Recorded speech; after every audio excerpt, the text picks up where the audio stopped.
Good evening and welcome to our Athletic Town Hall. We're coming to you this evening from the newly refurbished Hall of Fame room here in Andrews Hall. It's a great space to be in, and we're surrounded by a lot of fantastic Norwich history and expressing our prowess in athletics. I hope you all enjoyed the montage that you just watched that was featuring our brand new branding. But with that, we'll kind of get right at it. My name's Brian Doyle from the class of 1994. I'm the Vice President of Development and Alumni Relations. And we're just going to work our way down the table, and I'm going to ask everyone to introduce themselves. We'll start with Ed here to my left. Okay, thanks, Brian. Yeah, hello, everybody. I'm Ed Hockenberry. I'm the Director of Athletics. I'm finishing up my third year here at Norwich. But I have a longer history than that with the university. My dad was the basketball coach here, so I grew up here in Northfield and spent many hours as a little kid running around the basketball court here in Andrews and Shapiro Fieldhouse and Sabine Field. So I grew up loving Norwich and Norwich athletics, and after a career making my way around in some various jobs in athletic administration, I made my way back, and it's been great being back at Norwich. Good. I'm going to skip, and I'm going to let Brian go next, and then I'll kick right into some opening remarks. Thank you, sir. My name is Brian Dunn. I'm class of 2013. I'm the president of the Norwich University Alumni Association Board of Directors. And as Brian kicked us off, it's so impressive to be in this room tonight and seeing history, seeing classmates that I know, and seeing alumni that I know. It's really an impressive venue. Yeah, great. Sure. All right. Hey, and I'm John Broadbent. I hope most of you know me. I'm the 25th president of Norwich. Very proud to be your president. And couple things. Let me start by talking a little bit about what y'all just talked about. You know, the rebranding of the Hall of Fame room, the rebranding of Andrews in general, and a celebration of athletics. And that's one of the things I'm really happy about what we're doing tonight, right? We decided rather than just listen to me or even Brian, talking to me, we wanted to get a little bit more thematic as we do these updates. And I spent a lot of time with Ed. I spent a lot of time around the athletic teams, watching them both in practice and in games. They really represent the spirit of Norwich University. And we thought that it's a great opportunity to bring it to you, our alumni, and let you hear from Ed and from I and from the Bryans on our athletic programs. I know that many of you are very interested. In fact, more than just interested, many of you are very passionate about our athletics. So this is an opportunity for us to talk a little bit about it. Before we kick in, you okay with me talking about a couple of topics first? Please, sir. All right, sounds good. Hey, I want to spend most of the time talking about athletics, and I know many of you have submitted some questions, but let me just talk about some of the upcoming events. So I just finished my 10th month as the president. And before we hit the 1 year mark, we are going to do an inauguration.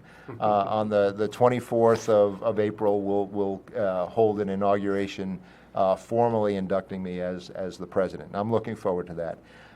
Importantly, leading up to that, we're going to have a giving day. And this is an important opportunity for our alumni to participate in the goodness that's happening in the school. And you'll see some products from our Alumni and Development Office, and I think they're pretty good, and I would ask you to be on the lookout for those.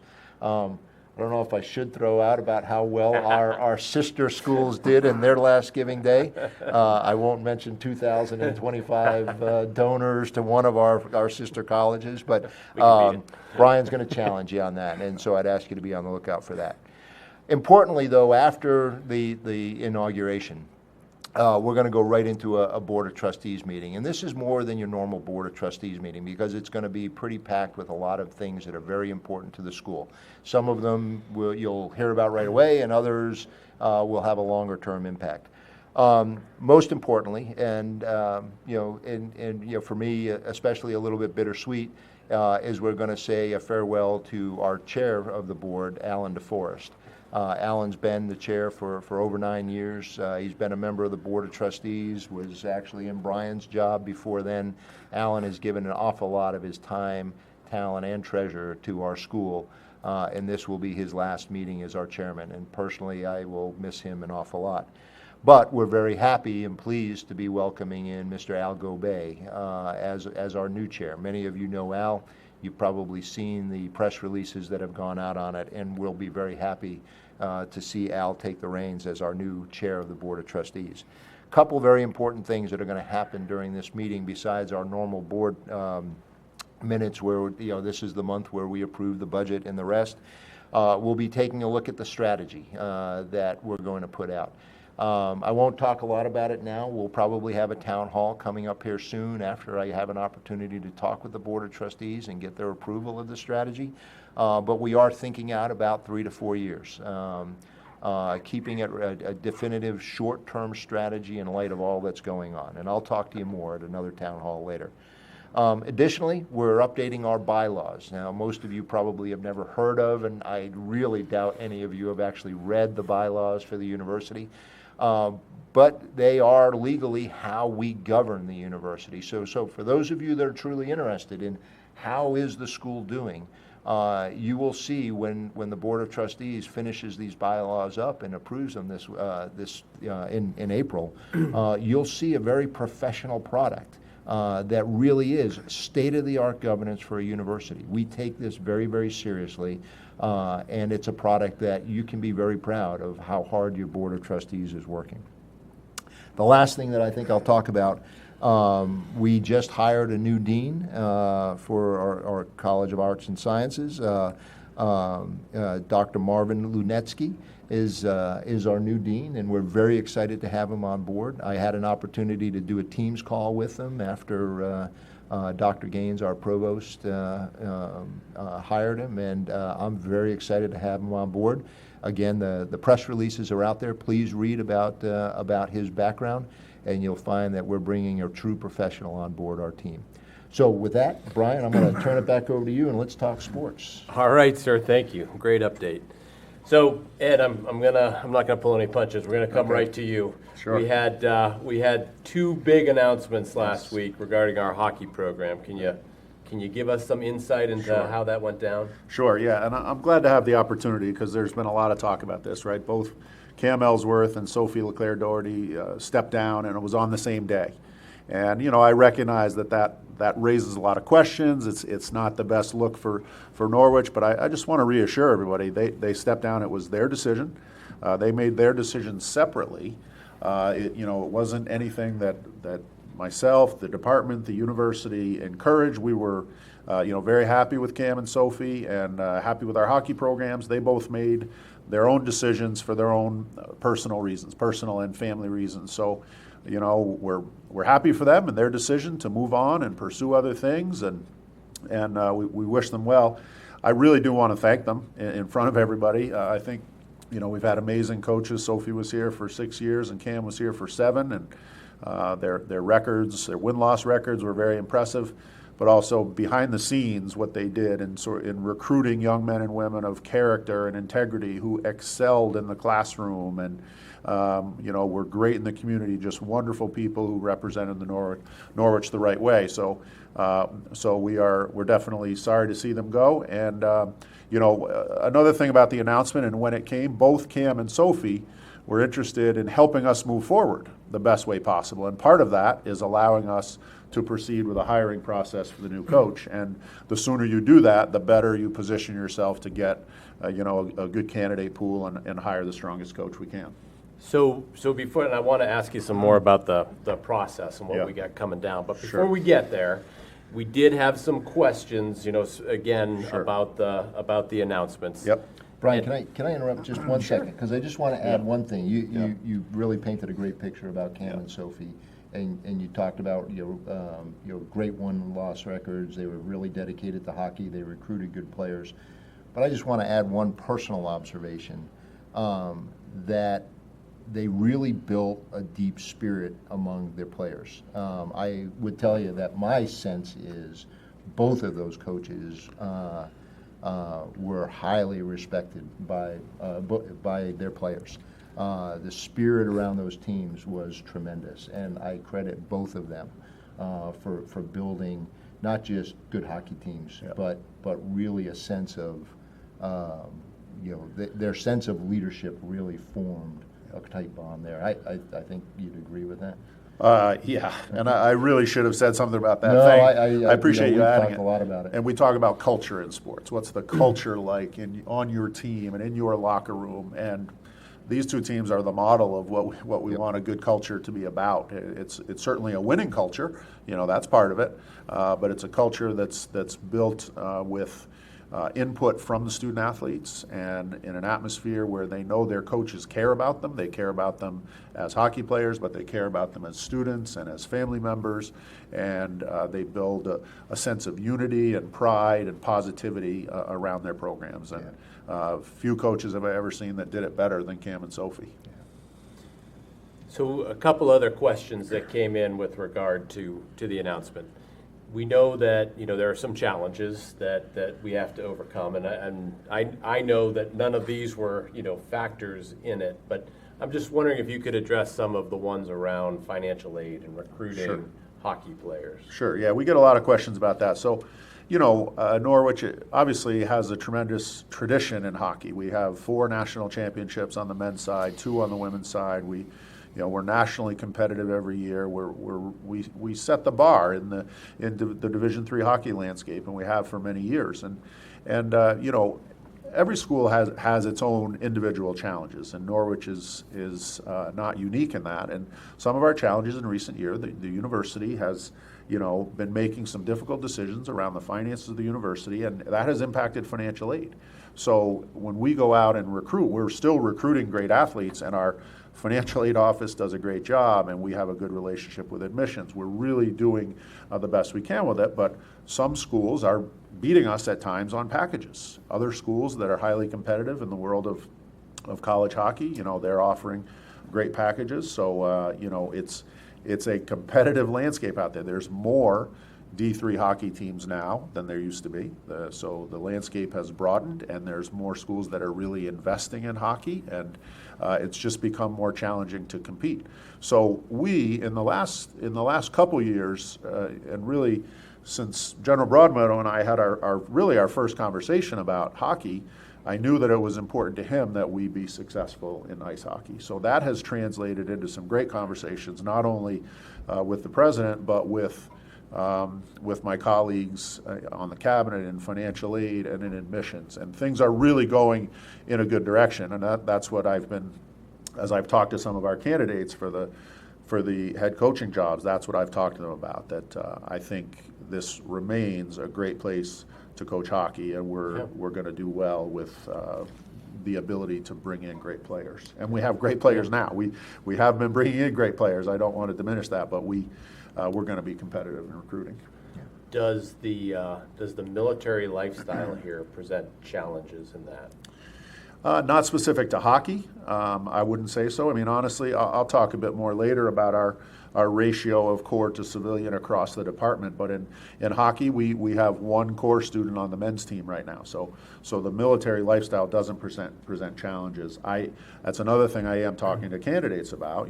We embrace the military lifestyle here at Norwich, and we would love to have hockey players who are in the Corps of Cadets. It has proven to be challenging to recruit corps students who want to play hockey at that highest levels of Division III. We're recruiting borderline Division I caliber hockey players, and they're very much focused on the hockey side of things. And we have a number of internationals, we have Canadians, and so it hasn't lent itself as much to recruiting core student athletes, but we would love to do that moving forward. Yeah. But I will say, they do fit into the broader Norwich community. While very few of them, one of them is in the Corps of Cadets. They fit very well into this community, not just as civilian students, but as representatives of our university. They buy into the lifestyle that is Norwich, and they are very proud to represent Norwich. Yeah. I think you've done a great job, Ed, in really shaping that as that was one of my pieces of guidance when I came on board, and you've embraced that, and I think our hockey program is a great example of that. Yeah, they do. I was talking to one of the men's players today, and they talk about how much they love Norwich and how they do embrace that military lifestyle. Our men's road uniform, if you've seen, we have a green camo road uniform with 5 stars on the back and American flags, and really it is an important part of our program, and it will absolutely continue to be. That's awesome. All right, I promise I won't keep you on the hot seat forever, but another question that has come up. Yeah. We're gonna switch conferences here Sure. this year. Was that a factor in either of these departures, or how does that impact the program overall? Yeah, great question. It was not a factor in either Cam or Sophie's decision. When I got this job, I anticipated some of the challenges of being the AD at Norwich, but I had no idea how difficult the conference affiliation question is. And this is, we've been in a single sport hockey conference, and we're in a different conference in football, and then we're in the Great Northeast Athletic Conference as our all sport, but a different conference in rugby and wrestling, and it's all over the map. And there's a lot of movement within these conferences. So in ice hockey, there's been a lot of movement in conferences, and the geographic footprint of the NEHC, the New England Hockey Conference, was expanding. It was already large, and it was growing, and there was a lot of uncertainty. A lot of us athletic directors for the NEHC schools wondered what the others were doing. What are the New York State schools going to be doing? It makes more geographic sense for them to go to the Empire 8 or one of the other conferences that are closer to them. And so we're all trying to figure out how to best position ourselves. And I spoke with the Little East, and one of the reasons is schools are a lot closer. We'll travel less. I mean, we have some really long road trips for men's and women's hockey, and there's the expense of it, but it's the travel time and away from their studies and missing classes and things like that. So it helps us. It's going to save us a significant amount of money, but we are going into a competitive conference. Plymouth State on the men's side is very good. Babson is coming with us. We're going to retain that rivalry, long-standing rivalry with Babson, and we are going to continue to play UMass Boston and Southern Maine, schools that we have played for years. Nice. And so it's going to be a good conference, better for us geographically, and I think it positions us well moving forward. One thing to note on that, we didn't choose to move on the women's side.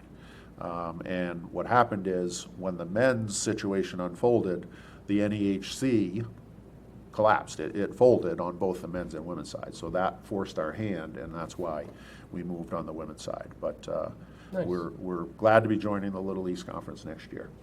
Very cool. Yeah. All right, so on the positive side, you touched on it a little bit. We got some great opportunities with hiring for this position now. Right. Now, without getting too deep into the details, do we have some alums on the list? I've seen a name or two, yes. Yes. Look, we do have to look at it as an opportunity. We're sad to see Cam and Sophie leave us, but these are great jobs. And when the news broke, it spread very rapidly through the college hockey world. And my phone started ringing and started getting the emails, as did Cam and Sophie and Tony Mariano, my predecessor, right? He's still in touch with him. And so there's a lot of interest in the job. As of last check, we had 20 applicants for the men's job, and I think we were up to 12 for the women's job, and they're still coming. That doesn't include folks who have called or emailed and are still submitting the application. And there's excellent quality among those applicants. I've read through probably almost all of them at this point, and there's good depth in the field, and there's outstanding quality. So we're going to get a couple great coaches. And I'm going to keep interrupting, sorry. No. But, and this is a compliment to Ed.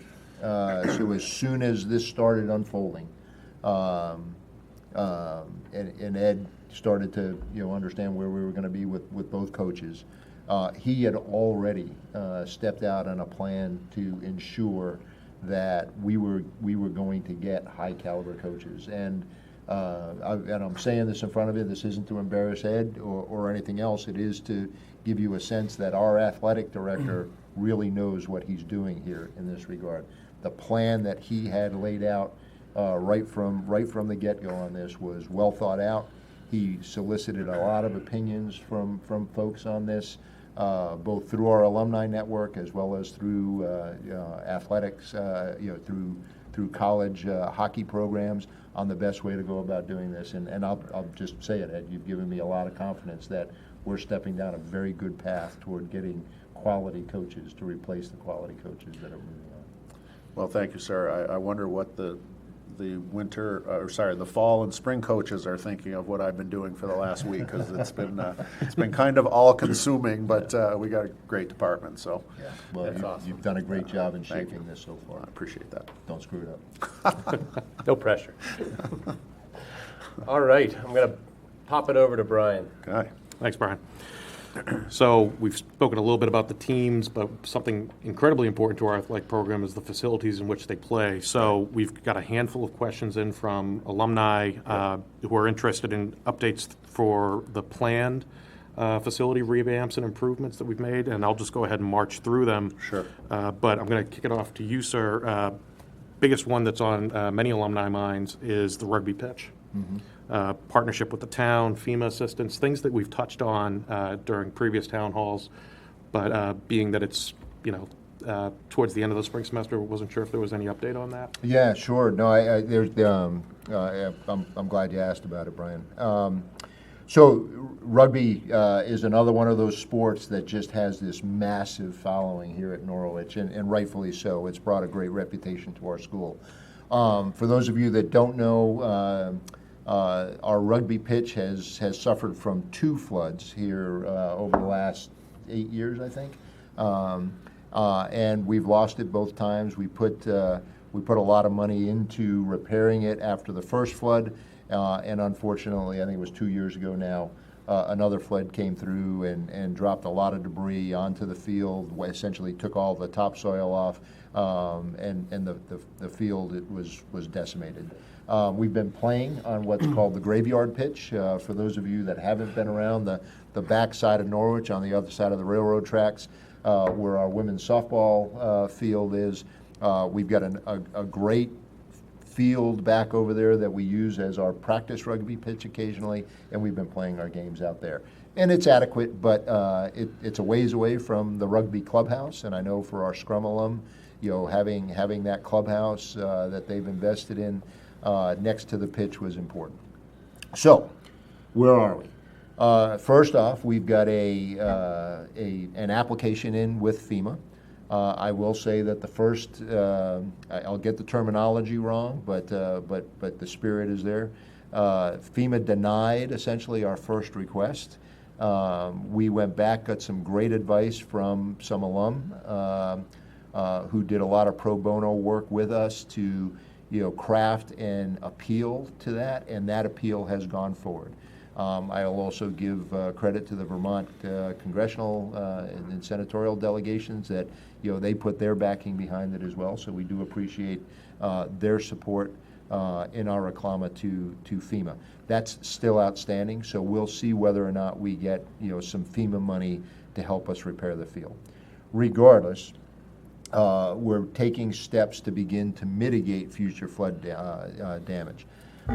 Again, another alum doing a lot of great pro bono work for us, helped us with some of the engineering problems that come with trying to do this in a floodplain.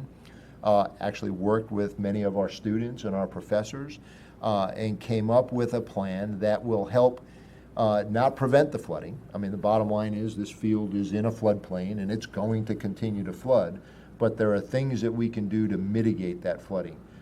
Create a better flow across the field so it's not dropping a bunch of debris and taking off all the topsoil. Some of that is doing some plantings in and around the edge of the river. We're going to take away some previous attempts to build a wall and all the rest that really, I understand, actually exacerbated some of the flooding. So we're going to correct some of those previous attempts. We're going to put in some proven flood mitigation measures. We're going to anticipate that the field is going to continue to flood. We'll put the money against it regardless of where we go with the FEMA money. I am hoping we get the FEMA money, but we'll put the investment against this regardless. In fact, we put it in motion after our meeting last week. Ed and I walked the field with the engineers and with the town of Northfield. The town of Northfield is with us on this and is offering an awful lot of support, and we really appreciate they're working with us. So we should start work on that mitigation piece here fairly soon. It'll take a little bit of time to take, and I'm hoping, not next season, but the season after. Season I'm after, hoping that we're yeah. playing rugby on the original rugby Nice. pitch in the 27 season. So Great. we don't want to do it prematurely. We don't want to risk losing this investment. So we're going to do it as deliberately and as correctly as possible to get the rugby pitch back up to speed. Nice. Excellent. I know our ruggers and scrum alum are excited to get back on the original pitch, so. Yeah. But in the So- meantime, homecoming this year, graveyard. Graveyard pitch, yep. All right. We'll be on the graveyard pitch for at least next season and hoping all the planting takes well and we can get down there for the 27 season. That's what Ed and I are hoping. Excellent. Coach, this one's going to go to you. So the next, and sir, feel free to jump in, but for the next facility update is Sabine Field, and we've talked a lot about how much use that field gets. Obviously, with more use, you have more wear and tear, more maintenance, and we've gotten some great questions around different ways to mitigate that and stay ahead of it so that there isn't such a substantial, and I can let you speak to that, Sure. substantial renovation. Things that folks have suggested have been one of the inflatable coverings to allow year-round play, different snow removal efforts that would be gentler on the field. But if you could speak to what you have planned, what you're looking at, and timelines for that. Sure. You know, I'll start by saying, in terms of use, right, Sabine Field gets used by essentially all of our outdoor sports teams, right? Baseball and softball have their own field, but they go out in the early spring before the snow melts and, you know, take ground balls out there. So it gets used by everybody. It gets some community use. We have various, you know, state championship games. We're hosting state championship high school lacrosse out there this spring, so it gets a lot of use. It's an amazing facility. It's absolutely incredible. Also, it has now been around for 12 years, and they guarantee these fields in a northern climate like this. Usually the best you can get is an 8-year warranty on these fields, which is what we had, and we've gotten 12 out of it. So we've done very well.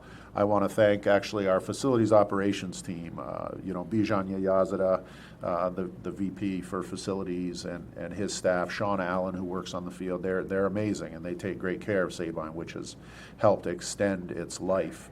That being said, we're in a very cold place, and we get a lot of snow, so it takes a beating. And there's some frost heaves. There was frost heaves out there as recently as, I don't know, about a week and a half ago, I saw some frost heaves out there. So that's more evidence that it does need to be replaced.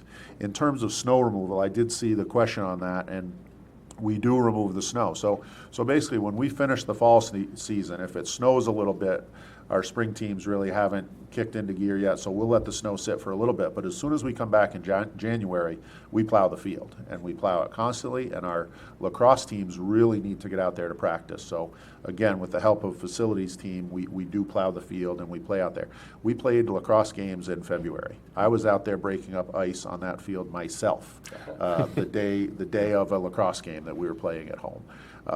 So that's what we do in terms of snow removal. In terms of a covering, a bubble, if you will, or a roof, I mean, I have not explored that. That is not something that has crossed my desk. I know it would be expensive. We can start with that assumption, and it would be very large. And you know, I'm not saying it isn't something I would not entertain, but it's not something we have explored so far. Norwich Dome. The Norwich Dome, yes, it has a nice ring to it. So we are planning at this time to replace the field summer of '26. It wouldn't be this coming summer, but it would be summer of '26. One of the things that we're exploring when you talk about, you know, the weather is heating the field. I often get that question. Some fields are now heated, so we are looking into that. I've already gotten a couple price quotes on replacing the field. They come in various thicknesses in terms of the padding that comes underneath it, and we talk about things like, you know, concussion mitigation from you know, athletes' heads hitting the field and things like that. But we are looking into heating, and that is, you know, that adds a few dollars to the price tag as well. But we're gonna you know, we're gonna replace that field in 2 years. It'll be a great field, and we are going to explore all the options to make it the best we can. Yeah. That's excellent. And you touched on something, and I'd like to steer us towards that just briefly. The community use of the field, I think, is something that a lot of people don't know about. And I didn't have a whole lot of knowledge about it until you shared it, sir, at our first town hall. But if either of you would care to comment on that, because I think that's essential to Yeah. supporting the area, not even just Northfield, you've got Roxbury, Brookfield. Right. But this is. We have our own something- coaches Yeah. who run programs out there too. So. Yeah, you know, there's a lot that goes on out there that people don't see, and even local youth just coming over and using the field. You know, like I used to run around on Sabine Field when it was grass, and Coach Minter would yell at me and tell me to get off the field. And but kids will come and they'll play on the field, and so that's great. And then local high schools. Derek Dunning used to be our director of athletic communications here. He's the athletic director at U32 now, and if they ever have issues with when their fields are wet, which is frequently, we get a call from Derek, and we'll host a U32 game. If you know, sometimes these are on short notice. We do run into issues with just how busy the fields are, because in addition to, you know, you think about our Sabine Field in the fall, and we have soccer, we have football, but we also now have what's called non-traditional seasons. So lacrosse is looking to get out there in the fall as well. Rugby sometimes is looking to get out there. So club soccer, Norwich Club Soccer plays out there. So we have a lot of our own use. But in and around that, we do have, you know, we do our best to support the local community teams. And I was in touch with Anthony Spencer, the AD at Northfield High School, and we're going to try to set a couple dates farther in advance this year so that Northfield can play out there as well. We want to try to host their senior night soccer games if we can. It would be a big deal. Having played soccer at Northfield High School myself, I knew that would have been a big deal. So. Oh, it's just proof. It's an excellent recruiting tool. We recruited Yeah. you with it, and now you can run around it as much as you'd like, as As long as we're not doing something else. long as we're not doing something on it. But next facility update is on Andrew Hall. So Yeah. Andrews Hall. Mark was able to give us a brief tour, and Yeah. it's so impressive, so different than when I was a cadet here. Yeah. But could you talk about the updates that you're looking at there? Yes, thank you. So some of the branding has gone into Andrews, and we're trying to update the look of Andrews, right? So we have new logos for the GNAC teams. We have a new Norwich Cadets on the north wall of Andrews. We added 1,000-point scorer banners from our basketball program. So some really nice upgrades just to update the interior look. And right now, just within the last couple of weeks, I purchased a couple of backboards. Unbeknownst to me, our backboards, which were put in 1980, I was one of the first people to shoot on those backboards. I'm sure I missed a lot, but we have to replace the backboards. So we're doing that. We're getting new rims, new backboards, new electronic winches, so we don't have to raise and lower our baskets the old-fashioned way. So we're working on that. But what we really need to do, if I were to walk into Andrews right now, you'd see the floor looks great. It looks beautiful. It's 100% a credit to facilities operations, and they do a great job taking care of that floor. And our basketball coaches and players, they take pride in it. They also take good care of it. So it looks great, but it's old and it's hard. It's too firm. We get we get sore knees, and we get some shin splints. You get things like that show wear and tear, and that the floor doesn't have enough give. It doesn't have enough. The basketball players call it spring. There's not enough spring in the floor. So and then the bleachers. Come to a basketball game, please. Come to basketball games. Yes. Come to a lot of basketball games. But I can't promise you that you're going to be in the most comfortable seat sitting in the bleachers in Andrews Hall. So we need new bleachers. That'll improve the look. It'll make it more comfortable to come to a game here. We line up 3 people in a row to pull the bleachers out and push them back in, and they get misaligned on their way in and out. It's quite a process. So we need bleachers that are more comfortable, that are electronic, and then we need to replace the floor. It's 45 years old. And it has held a lot of great Norwich basketball, Norwich volleyball, wrestling, many great events over the years, but it's time. Yeah. So It is. Excellent. And an upgrade to a program that I think is relatively new. It wasn't here 10 years ago, but strength and conditioning. Yeah. We're looking at facilities around that. Could either of you speak to that? Yeah. Can I ahead. start? Yeah. Well, I'll start by saying I think a lot of people do know. I don't know how many alums know, but the people around Norwich know. I literally tell people we have the best strength and conditioning coach in the country. He just won the National Coach of the Year award. Scott Caulfield is his name. He's unbelievable. And we have Will Ruth as his assistant. We just actually added a GA position, a graduate assistant position in strength and conditioning, which Scott made that happen, and it's going to be an outstanding benefit to our program. So we're doing great when it comes to coaching. And when what Scott says is, we have what we need, but we don't have what we want. Well, I don't know, increasingly as, universities upgrade their facilities, we maybe don't have what we need, because that's part of the recruiting battle, is what your strength and conditioning facilities. Everybody does it. It's a reality of college sports. You have to strength train, you have to condition your athletes. Nobody does it better than Scott, but we just can't fit everybody. We're in 2 converted old racquetball courts downstairs. Scott does absolutely the most he can with the limited space he has, but we really need to expand and have more space and modernize our equipment a little bit to take it to the next level, which is a benefit to every single sport we have. And so a lot of thanks to the class of '84 for putting in what we used to call the CoLab Fitness Center over this last year. The Board of Trustees voted it in. The class of '84 stepped up and financed that. If you have not seen the class of 1984 Fitness Center on the far side of campus, behind the library, it is a wonderful facility. Our students love it. It is in use constantly. It's taken the pressure off a lot of the other facilities and given our students a really first-class gym to go work out in. Ed mentioned, when Andrews was first built, I was here. I think it was my junior year. We used to play racquetball down in what is now the strength and conditioning places. And it's not just strength and conditioning for our athletes. We also run one of our growing programs is Health and Human Performance. That has to share a lot of that space. And we're trying to, not only do athletic conditioning, but run classes in there for our athletic trainers and all the rest. This is an important space, and it is something that we need to do something about, and we need to get better at it. It is something we're going to explore over the next little bit, and figure out the best way to move forward on that. Nice. And bring us sort of full circle to hockey, Kreuzberg Arena. Yeah. Can you speak to some of the improvements you're looking Sure. at there? Well, Kreuzberg, it's less about improvements I'm looking to make as crediting, again, facilities operations. They have upgraded the dehumidification system. They've changed the chillers. They replaced the roof. So Kreuzberg Arena has gotten a lot of love, and I guess I want people to know we recognize it is an amazing facility. It remains one of, if not the premier hockey venue, on-campus hockey venue in Division III in the country, and so it's been treated well. So there are little tweaks we could make in there, but really it's an amazing place. And that's where I'll also give, I want to thank our Blue Line Club and our hockey coaches, because underneath, where not everybody that comes to a hockey game gets to see, our locker rooms have undergone fantastic upgrades. I think they started probably under Coach McShane and Coach Bolding, and then Cam and Sophie continued to add to it. So our locker rooms are very nice downstairs, and that is thanks to our Blue Line Club and their generous support. Yes.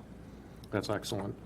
And then the final facility that we're looking at updating, even if you've been here for 4 years, that you've never made it out onto the ice, you've never made it out onto the football field, but you've probably made it to the pool.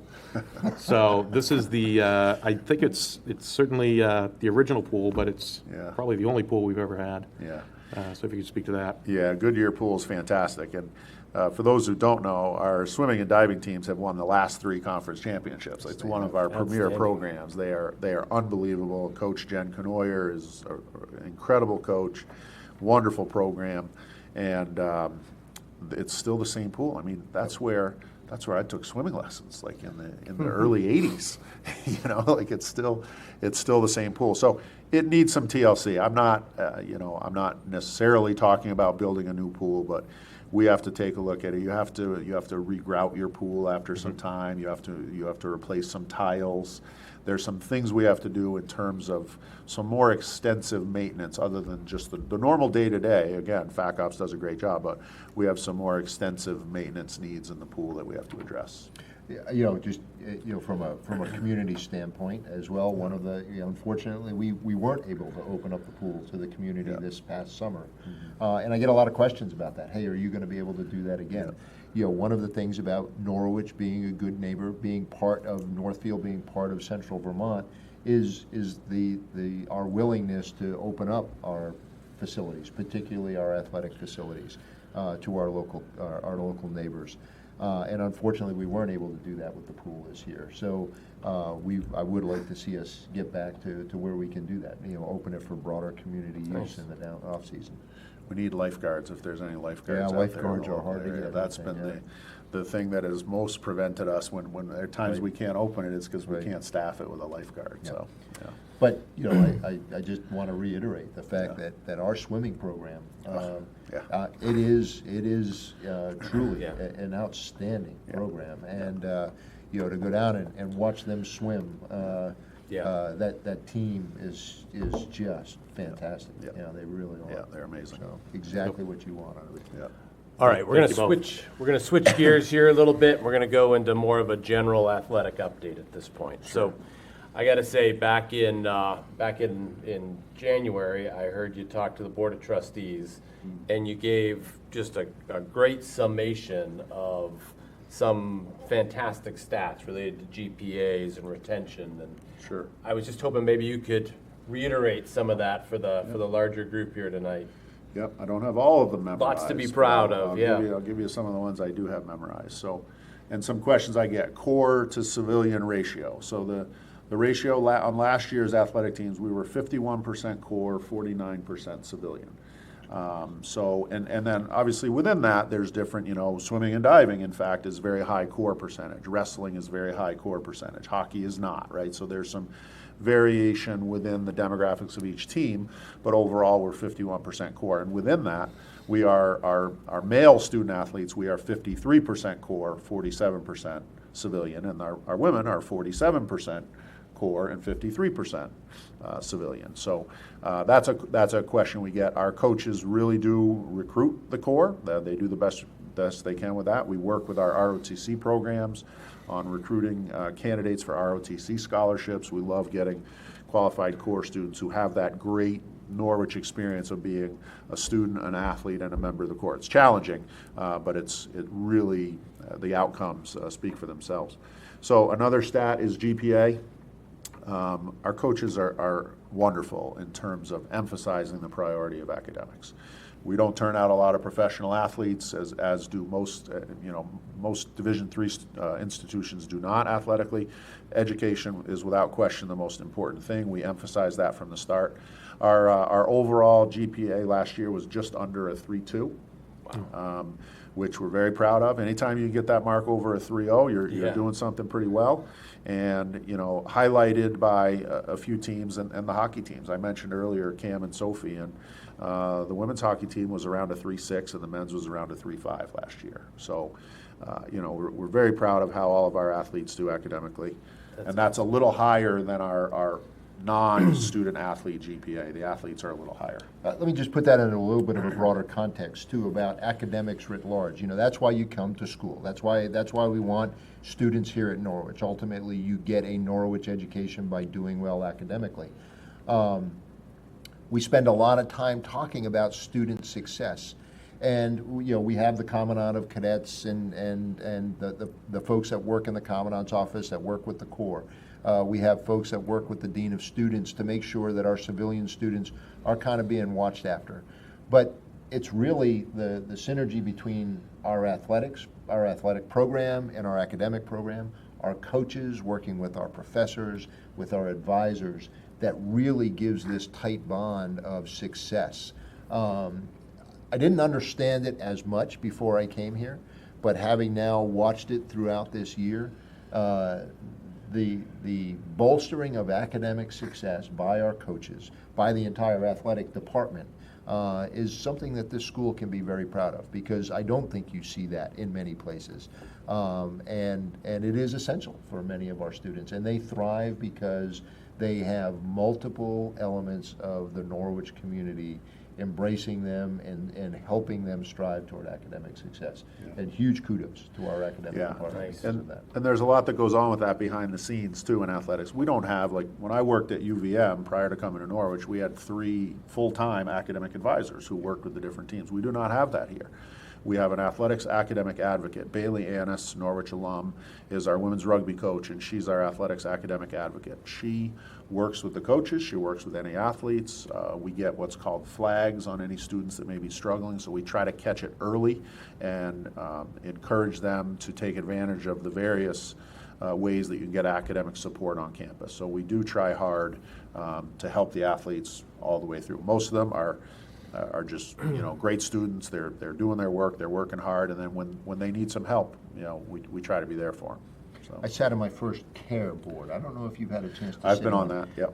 So Bailey is Yep. our athletic rep to the CARE board. For those of you that are in the military or in the aviation community, you may have heard of a Human Factors Performance Board.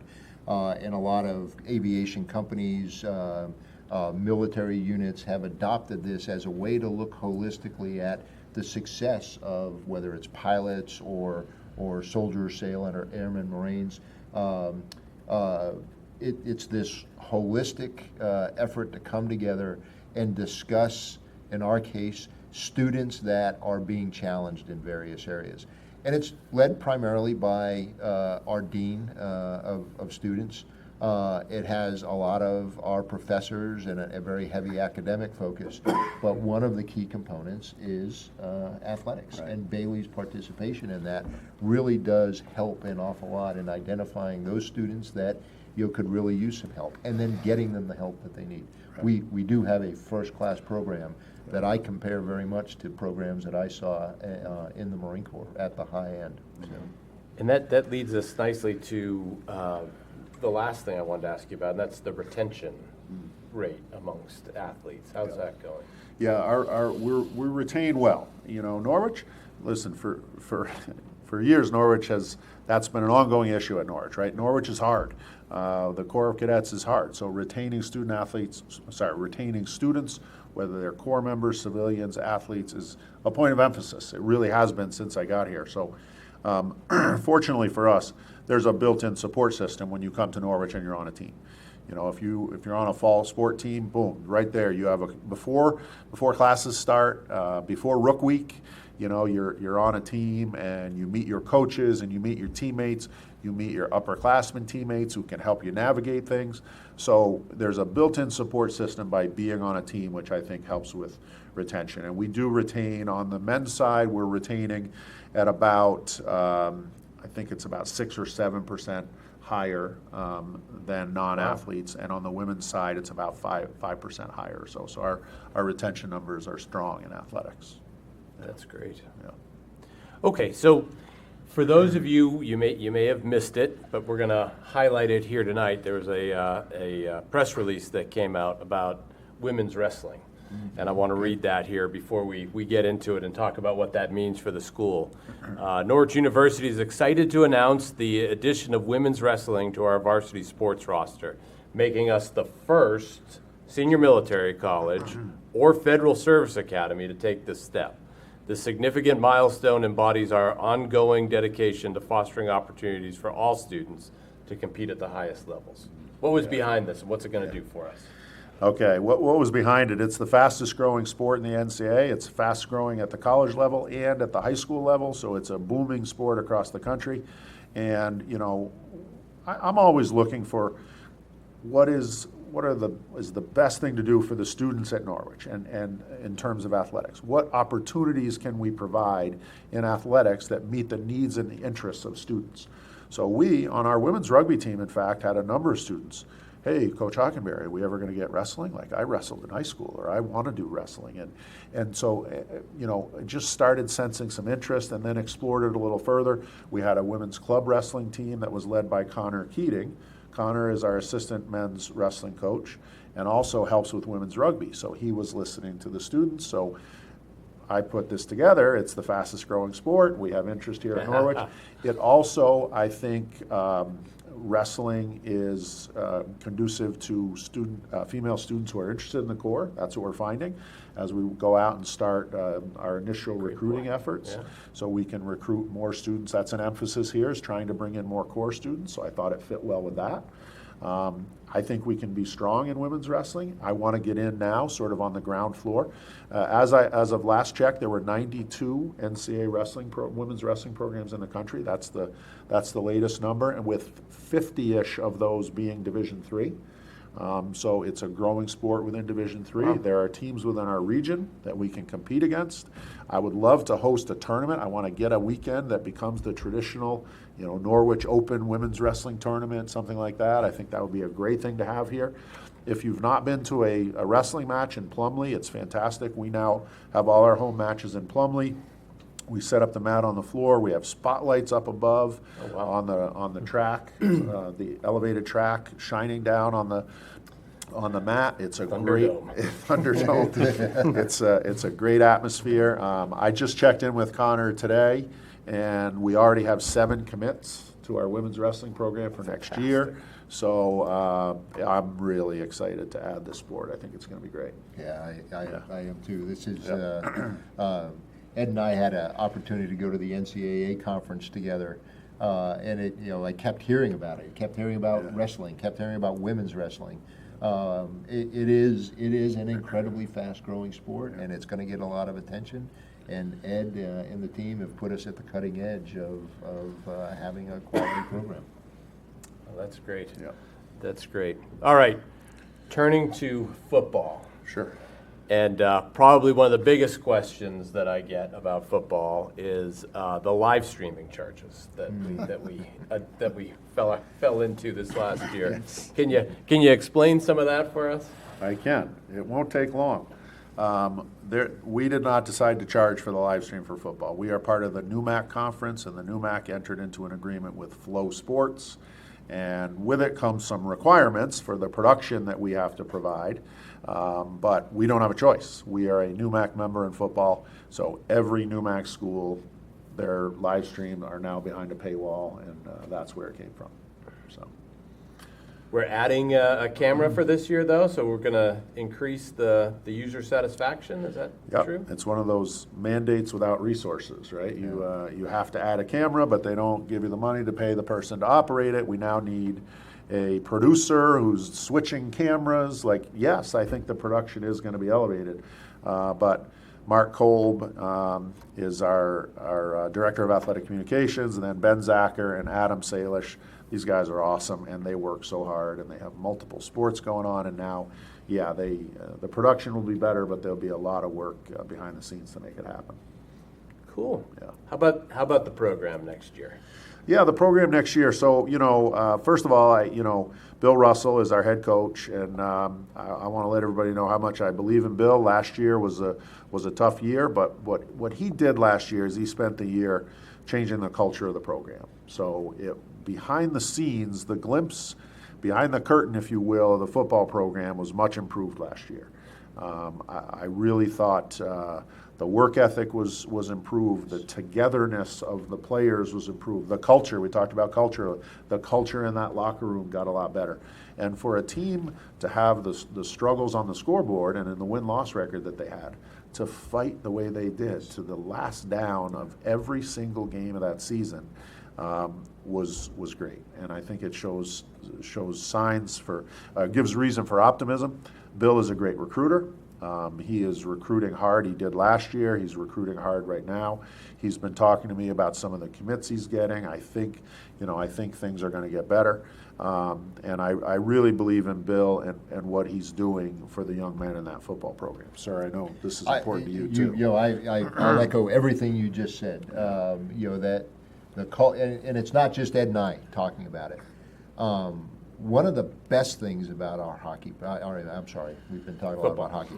One of the best things about our football program, it was my introduction to it this year. I would come for homecomings, but I hadn't been coming to football games on a regular basis. What I found is we have a dedicated set of parents that support this team. And I get to sit with a lot of them, every single game. And you would think that if, you would hear from a constituency that wasn't happy about the culture of the team and what their players, their young students were going through, you would hear it from the parents.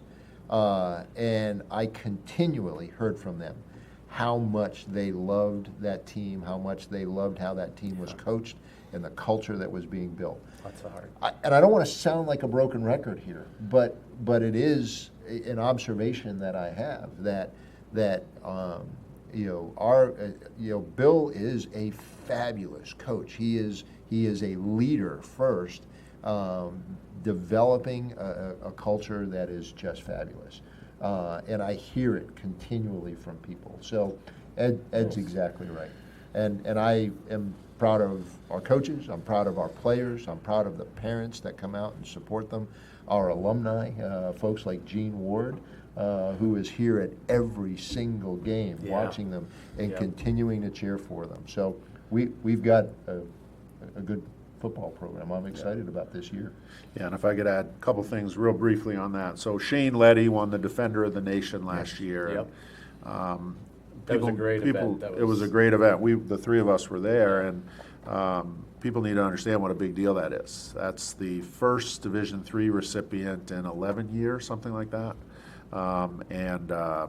He's up against football players at Army, Navy, Air Force, Texas A&M, Virginia Tech. I mean, for a linebacker at Little Norwich University to win that award says something about Bill Russell, who nominated Shane, and it says, of course, the most about Shane himself and what an amazing young man he is. But that's a great source of pride for us. And then just a quick thank you. One of the things that is helping us a lot with our football program is that we were able to get new helmets. It wasn't something that we were able to do within our budget. We did it through the support of the Captains Initiative, which was an alumni support group that has done a lot of great things for us. They're very generous. And then the Touchdown Club.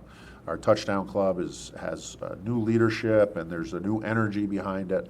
But between those two organizations, they gave us a significant amount of money to allow us to get these helmets, which were much needed. So just wanted to thank all of those who supported that. Yes. All right. Well, it's amazing how fast time goes by. I know we've got about 4 minutes left, and so I'd like to transition to our wrap-up. And I'll start. We'll go to Brian. We'll go to Ed. Okay. And sir, we'll let you have the last word this evening.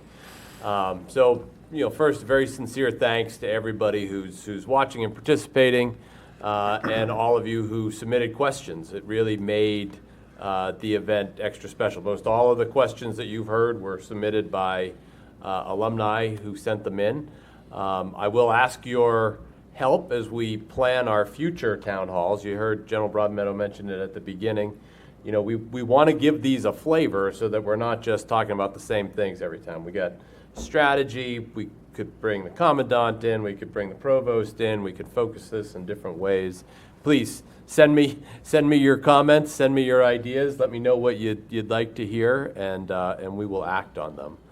I want to highlight on today is Monday, so on Wednesday evening. We have the Beyond the Buddy Check, which is our next step in the 18-19 Buddy Check series. It's a really important event. Thanks to the generosity of Fins and Feathers, we're going to be able to put on a really world-class show. Randy Miller is moderating it. We'll have Chris Cadigan, Isabella Desjardins, and Bill McCullough. It's going to be taped live here, so if you're in the Northfield area, I'd encourage you to come to Mack Hall, because we do want to have a really good audience for it. It's not live streamed, but it will go out after the fact, and we will make sure that you have the resources. It's a really important thing that we're doing as a university to make an impact for our alumni. So please watch for that. And then finally, Giving Day. General Broadmeadow mentioned it at the beginning, and I gotta bring it up. This is in conjunction with the inauguration. I've said this. I've said this a couple times that it pains me as an Army officer to have to say that this is the best boss I've ever had, and Norwich is in really good hands thanks to General Broadmeadow stepping in and helping us out here. The vision that he has and the direction that he's taking us is extremely inspirational. And Giving Day this year is about giving an inauguration gift to the boss. We're asking for this money to go to the Norwich Fund, which helps decrease the pressure on our budget, and will allow us to really think strategically and to move out. As you mentioned, we got some competition out there. Citadel just brought in 2,000 individual givers on their giving day. I think we can beat the Citadel. That's an easy one. But we need everyone to help us out with that. And with that, I am going to turn it over to Brian. Thanks, Brian. One of the great pleasures of my role as president of the board is to see the engagement of alumni. And we have a packed schedule between now and homecoming.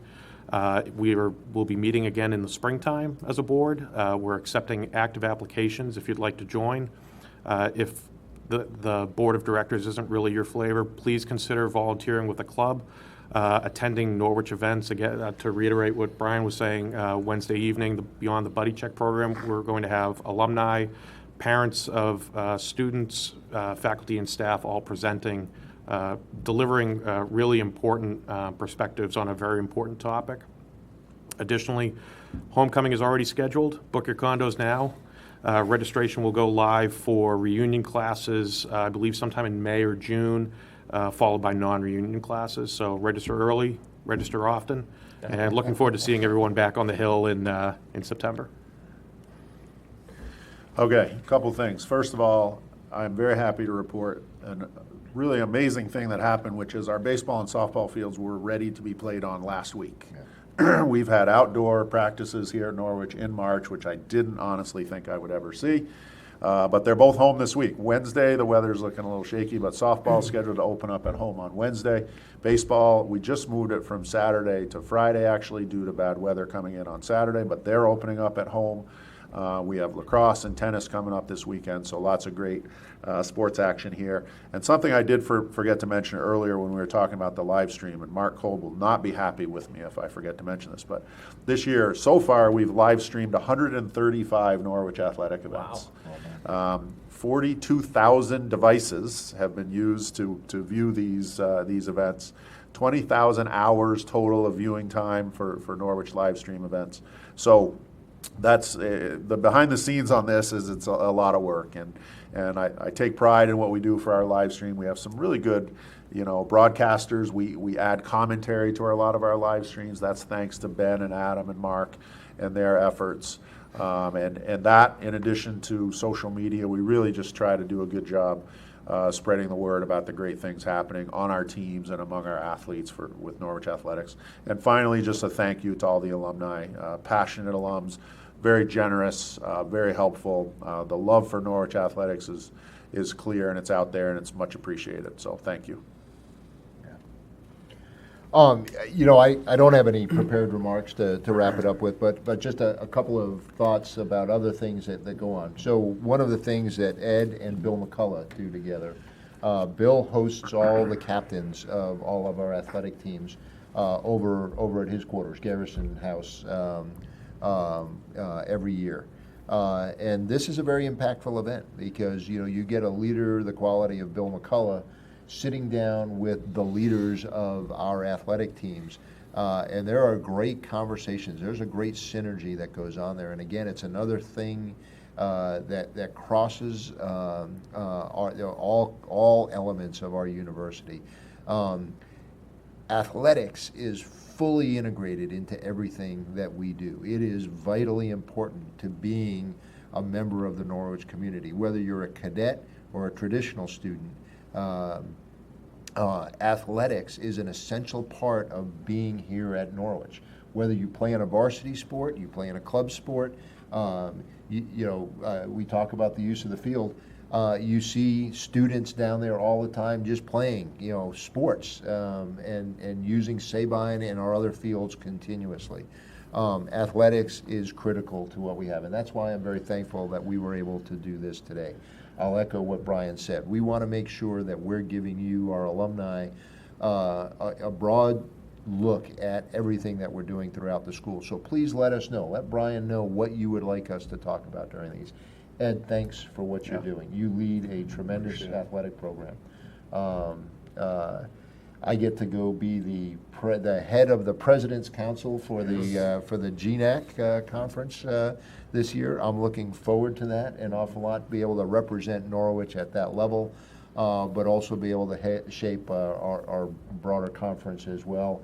Ed's giving me a lot of tutelage in that regard, and I'm looking forward to taking that on in addition to my other responsibilities. But Brian, I'll say thank you to you and for all that you do for our alumni and for the school. You are a great source of advice and counsel to me. So thanks for what you're doing. Thanks, sir. And I'll just wrap it up by saying, thanks to our alumni. Thanks for your passion about Norwich athletics in particular. But more and more, as I have gone through the last 11 months now, and as I'm getting close to my first year in the seat, even though I've been an alum for 42 years, I have grown in appreciation for what our alumni do for this university. I talk a lot about time, talent, and treasure, but just your interest, just the fact that you are so engaged with what we are doing means a tremendous amount. I see the enthusiasm that Brian Doyle has brought to our alumni office. And it's amplifying, your passion for us, for this school. So I'll just wrap it up by saying thank you. Thank you for every one of you that somehow commit to this university, because it's you that makes this university special. So thank you.